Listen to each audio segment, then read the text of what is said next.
Let's take a look at the Centaur, this guy.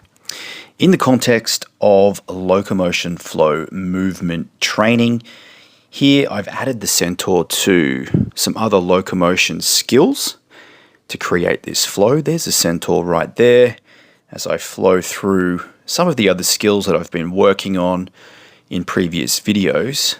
But the point of this video is to show you how I learned the Centaur specifically in this session. So I started with a box. You'll notice that split squat stance, and the box just gave me some elevation for the hands to push away as I tried to also lift my head and shoulders back with a nice strong arch through the back in order to recover and get back to that standing shape. I did both sides, around 5 reps each leg. This was a good leg burner, and I was really just trying to play around with the weight, where it needs to be, and then the timing of pushing into that front leg, as well as using my arms to push. I took the box away and then just started working this split squat push. So you'll also notice that I had the front knee planted on the ground.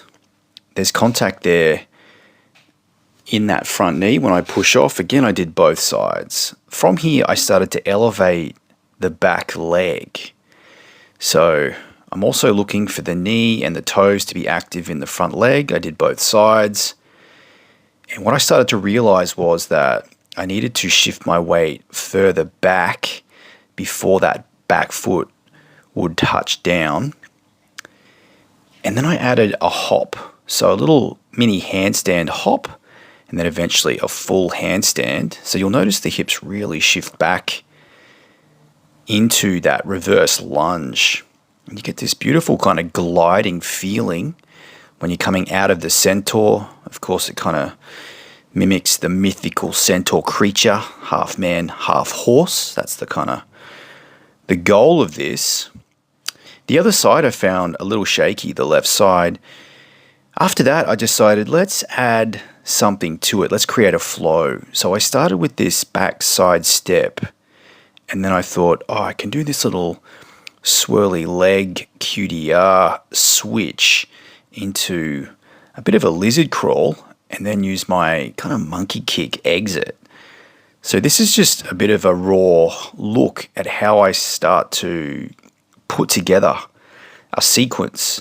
It just starts really rough, and it's almost like sketching.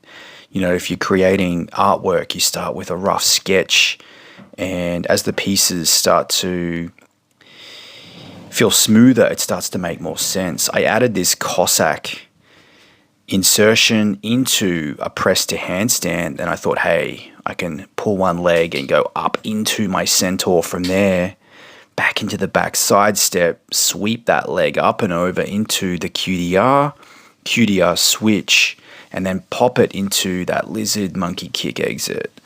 I thought I can do better than that. So each effort, I'm just trying to make it smoother and smoother.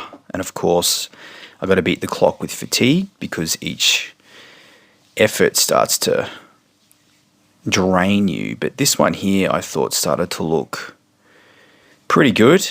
I was trying to not let the feet touch the floor in these QDR switches, which I managed to do here. And then I turned that one into something a bit better looking. This was my best one though. So I liked it just for the pacing, the balance, the control of the press to handstand. That felt really nice. Back into my Centaur. I was a bit bummed I didn't get that front knee down to the floor, but the feet felt just crisp, and I felt a bit sharper and smoother on this one. And there you have it. Actually, I think this was my best one. This was my very last effort. So let's just take a look at this. Press to handstand, going down into the Centaur. The front knee didn't get super low, but it felt good coming out of that. And then the feet felt nice.